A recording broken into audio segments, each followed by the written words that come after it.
Longtime friend, man. Unbelievable coach, mind, and can't thank him enough for popping in here, man. He's at the University of Maryland now with Coach Loxley, doing his thing. Glad to see him back in the saddle. My main man, Coach Kevin Sumlin, joins the show. Coach, what's happening? What's up, brother? You good? I'm good. Can you hear me? Yeah, we got you. All right. Hey, what's up, man? You on the road recruiting or what? No, man. This is it. I shut it down. The day after signing day, this year, I said, "Hey, look, I'm gonna get my knee replaced instead of looking like an old man limping around." So I had a complete left knee replacement, like February 6th, and then doubled back around about 6-7 weeks later with a scope on the right knee. So I'm with you. Knees are different nowadays than they used to be. Hell yeah. They just put you all back together and get you rolling. So no doubt. It's been good. Been traveling a little bit, going all over the place, seeing some friends, getting some places as a coach you never get a chance to do. Going to Saratoga this weekend for the first time in my life. So this will be all right since they moved Belmont there. It'll be some things you never get to do, when it's football year-round, recruiting, coaching, managing players, all that other good stuff. So having a good time. No doubt. We got Knowles on our show during the season a couple times a week. No Mazzoni. I'm sorry to hear that. I know. I texted his ass. I said, "Hey man, somebody's coming on." He was like, "Oh fuck." I'm like, "Yeah." No, he's something else.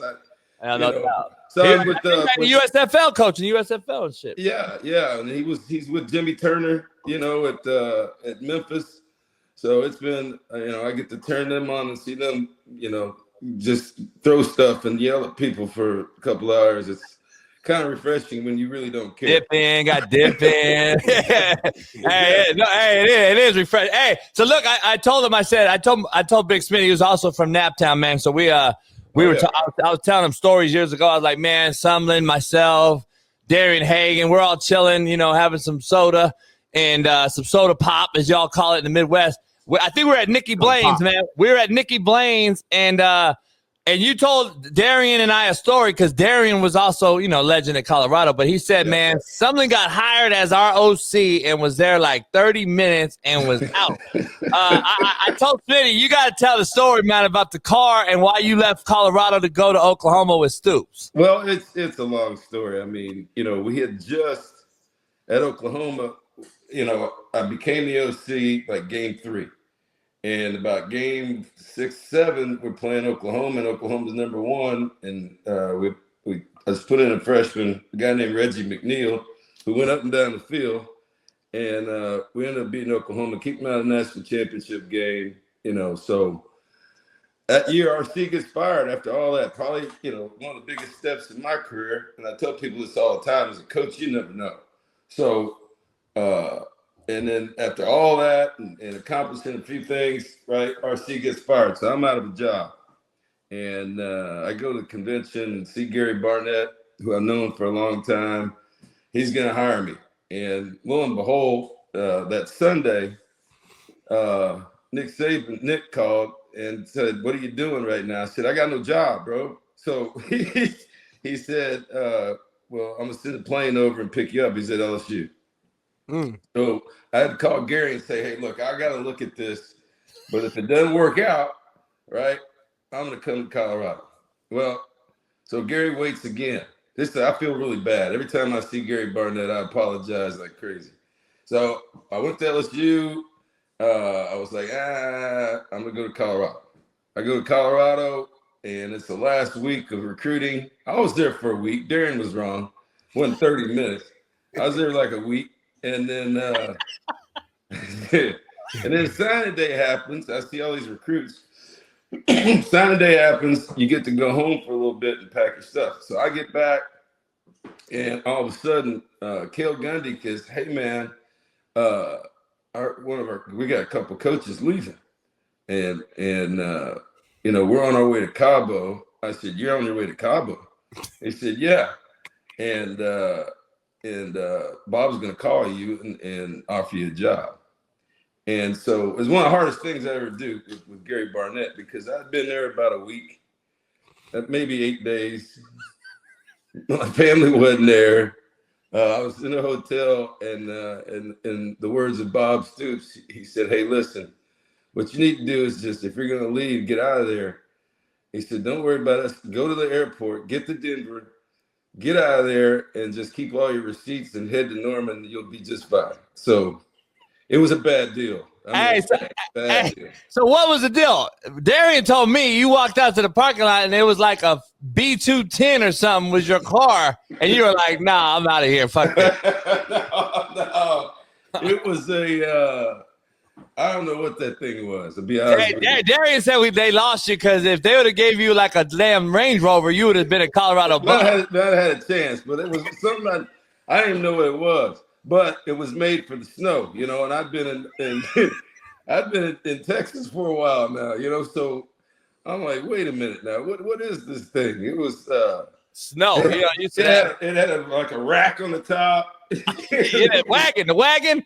Like he's going camping or something. You know the car wagon, Smitty? It was that. That's what Darren explained. He said that's what it was. It was one of those fucking car wagon with the rack on the top for the family. But European vacation. Yeah, I didn't. That wasn't. Hey, Smitty. Wasn't about that. We got to keep it going real quick. I got one more story. Coach, you told me a story one day. We were having another soda pop, and we were like, "Hey." You said, Coach, he's like, JB, I went to UCLA and interviewed, and I was ready to take that job. And I walked out to the practice field, and the practice field was only 80 yards. and you mentioned something that stuck with me to this day. You said, they're like, well, this is prime time real estate, Westwood. We don't have the – and you were like, you asked Kobe Bryant to fucking practice on an 8-foot rim and then shoot on a 10-foot rim in the game. That just stuck with me, man. And so did you really walk up that UCLA opportunity and say, you know what, Houston was it? Yeah, I was at Houston, and then ended up going A&M from that after that situation. But since then, things have changed. You see the new facility they got now. It was there. They had it. Right, exactly. They could have did it for you. But they were like, we're not ready to do that. Meanwhile, I look over at Poly Pavilion. They got all kind of scaffolding and stuff going on. And study working on it. So, timing is everything. And for a lot of different, not just coaching, but for a lot of things, sometimes the time isn't right, sometimes it is, and no, there's a lot of different moving parts in coaching careers and things that you look at, and things that if you have opportunities, if you're successful, you're going to have other opportunities, and some just don't work out at the time. No doubt. No, definitely, man. No, so I want to talk about just today's landscape. You've been coaching for a long time now, and obviously with NIL, it's kind of like became like a pay-for-play system. I guess just kind of share with us what you can as far as like how coaching has, I guess, shifted or changed at all from, let's call it, 10 plus years ago, when you were coaching at other schools versus like now. Like, has your technique as a coach had to change? Has the way you taught the players, has anything shifted from you because of the landscape that we're in today? It's a huge difference in recruiting. I mean, no matter what anybody says, right? Mm-hmm. Life is about, in most businesses, life is about relationships, period. Yeah. Right? And your knowledge, your credibility, and relationships with people, and getting people to trust you.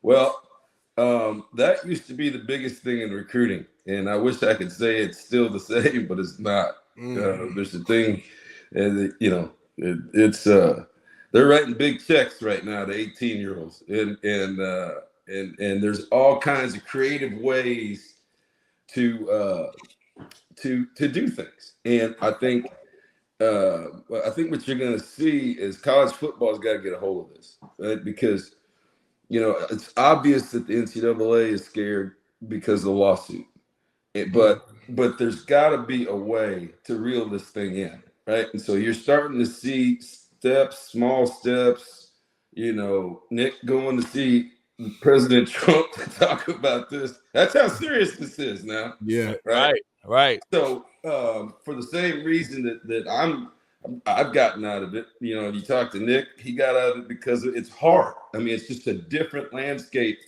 than, having relationships with high school coaches, having relationships and credibility in some communities, and having 18-year-olds trust you to go halfway across the country to play for you. Now, shoot, it's I trust you, coach, but how much? Right. Right. Seriously. Crazy. Yeah. That shit crazy. You're a good dude and everything, coach, but how much? Right. And if it's not him, it's somebody else close to him.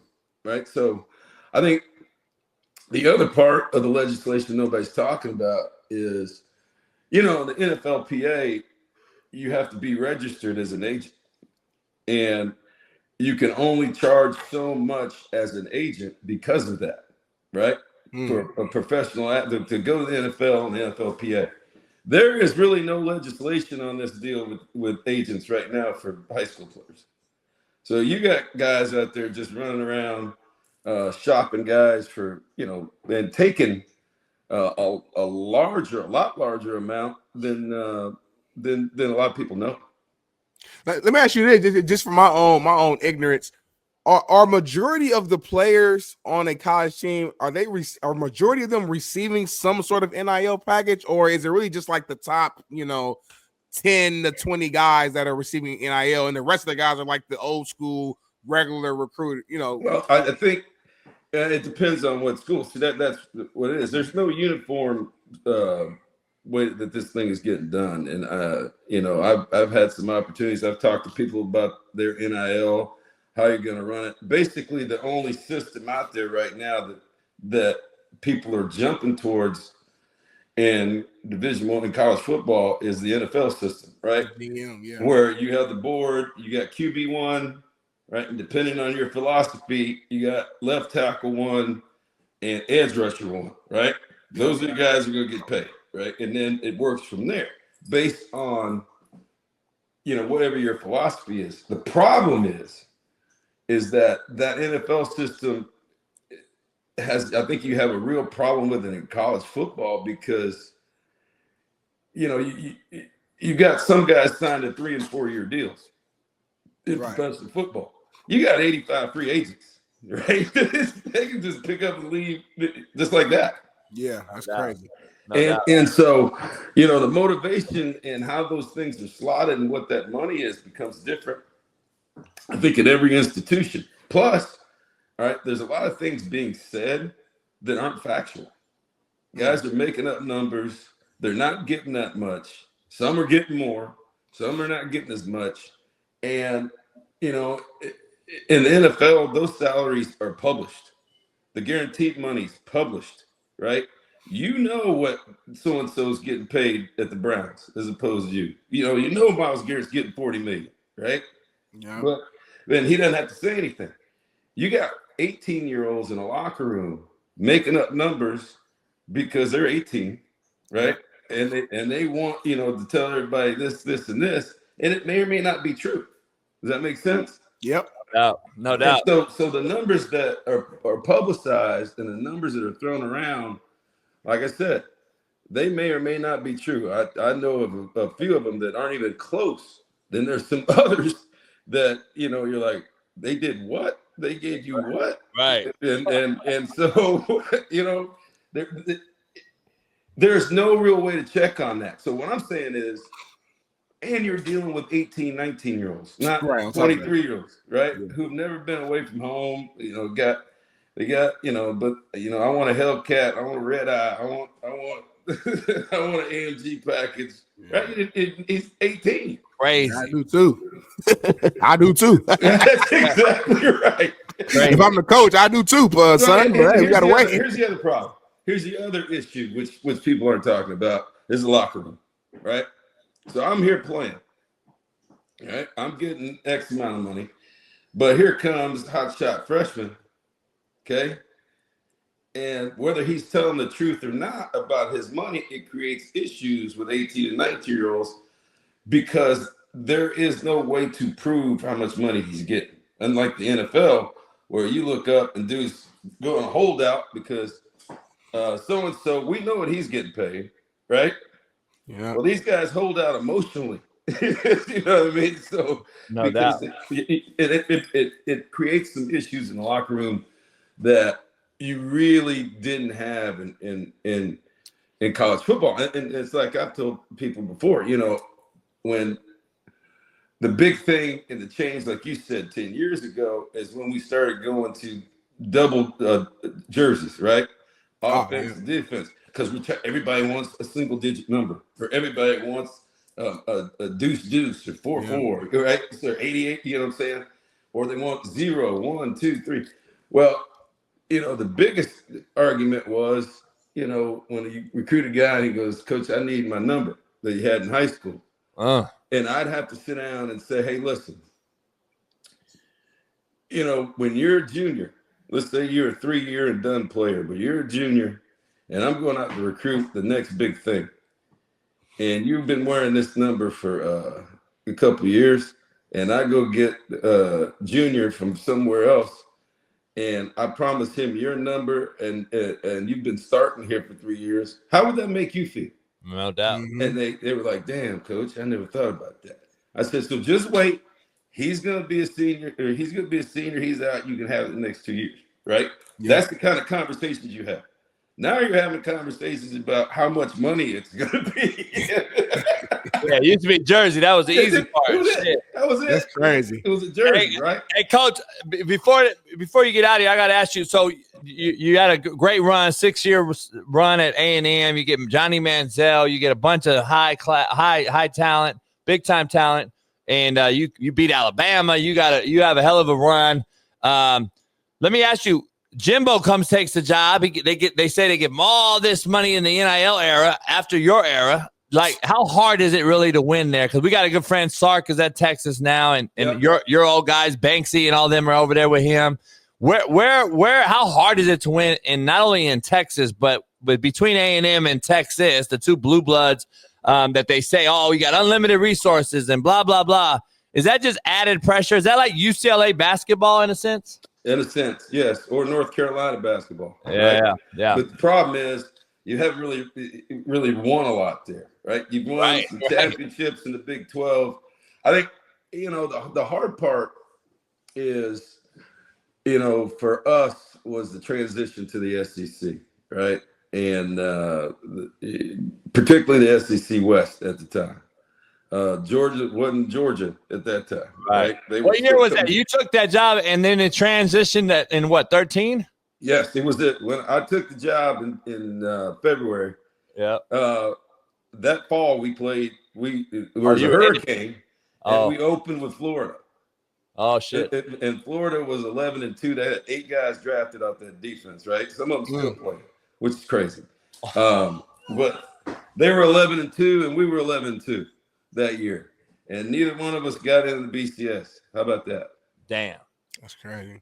Yep, but that was the SEC at that time, right? So, you know, it was tough, you know, and then, you know, the biggest thing was, hey, why can't we beat the Mississippi schools, you know? And then you look up, and then half those guys are cheering for the Cowboys because when Dak Prescott's starting for them, right? Right. But when he was at Mississippi State, what's going on? Yeah, he was a dude. But there was so much talent, and it was a lot of fun. And I think the transition from the Big 12 to, you know, really the SEC it's difficult because of the talent level, the speed, the size. You know, it's you know, I know a lot of people, you know, get upset about, well, the SEC, you know, they're overrated and this and that, but it's a little bit, not a little bit. What happens is it's not this week or next week. It's the 6 or 7 weeks in a row of playing against huge guys that can really run and trying to stay healthy. Right. And it's a challenge. No doubt. No doubt. You know what's crazy, Coach? I just realized. So, you know, I'm 31. I graduated college 2016. So I played at Ball State. Yeah. We actually played against you guys 2015 at A&M. I was hurt that game, so I couldn't play, but I traveled with the team. And I remember going to A&M. This has to be probably the loudest environment I had ever been a part of. Just talk about this real quick for the fans who don't know, like how serious the student section specifically and those fans like take like the game. Because to my knowledge, they get there like the night before, right, and start practicing their chants and cheers in preparation for the game, right? Yep. And then I think, you know, when you see Kyle Field, you know, the big banner that says home of the 12th man, they mean that, right? Yeah. And the fact that the crowd can't affect the game. And, you know, we went through that stadium renovation, lowered the field, you know, put all kind of stuff. It was around 90,000 or 88 or 90. And then we did both sides. It one side 1 year, and I think in 15, when y'all were there, it was finally completed. Both sides, we put it up over 103, something like that. I don't know.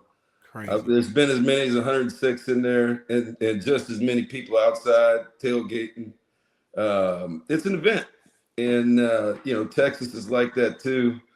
With DKR is up over 100,000. Chris Del Conte's done a great job with that place, you know, and so. You know, they've got the support, they've got the pageantry, they've got money, and they've got commitment, and that's the big thing, right? Both of them do. It's really difficult week in and week out. And when you're on the edge of a conference, it's harder than being in the middle of it, because in the middle of it, you have all this recruiting area where you're going east, west, north, south. When you're on the edge of it, you're only going one way. Right. You know what I mean? So, or you know, you can go around the country, which all these SEC teams are doing. But there's no doubt they've got the resources. You know, there's talent in the state, and they have the ability to recruit nationally, which I think Mike Elko's doing a really, really good job. Coach, before you get out of here, what? Oh, sorry, Smitty has one more question, but I was going to ask you, what do you got? What's in the fire? What do you got next? You got an admiration to get back in as a head coach somewhere one day, or are you kind of at the other end of it? I'm kind of at the other end, man. I got these knees done, playing a little golf. Like I said, I'm going to Saratoga for 4 days this week. I've never been there, right?